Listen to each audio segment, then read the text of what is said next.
Hello everyone, welcome back to our psychology series.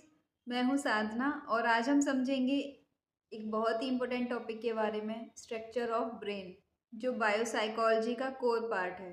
Brain वो organ है जो हमारे थॉट्स, इमोशंस और एक्शंस सबको कंट्रोल करता है। ब्रेन को समझना हर साइकोलॉजी स्टूडेंट्स के लिए इम्पोर्टेंट है। ह्यूमन ब्रेन एक कॉम्प्लेक्स स्ट्रक्चर है जो अप्रोक्सीमेटली 1.3 टू 1.4 केजी का होता है और बिलियन न्यूरॉन से मिलकर बना है।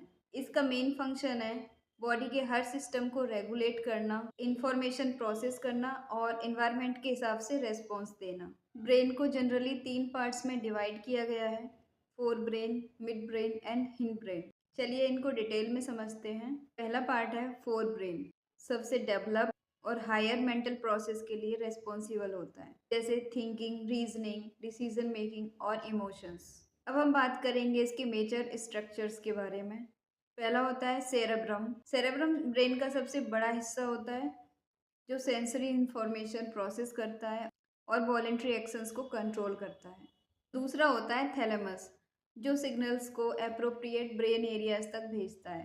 तीसरा होता है हाइपोथैलेमस, बॉडी के internal balance, temperature regulation, hunger, thrust and hormones control करने में इम्पोर्टेंट रोल प्ले करता है।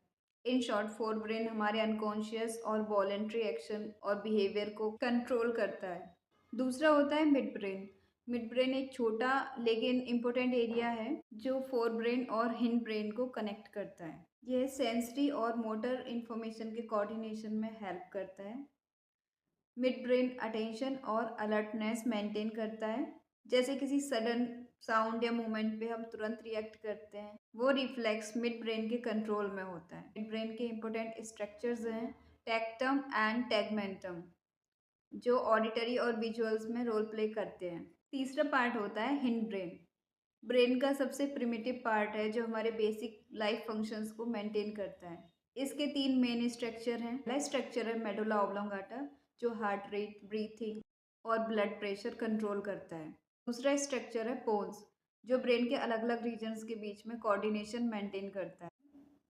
तीसरा होता है सेरेबेलम, जो बैलेंस, पोस्चर और कोऑर्डिनेशन के लिए रेस्पॉन्सिबल होता है। यानी हमारे सर्वाइवल और movement related process mostly hind brain के कंट्रोल में होता है।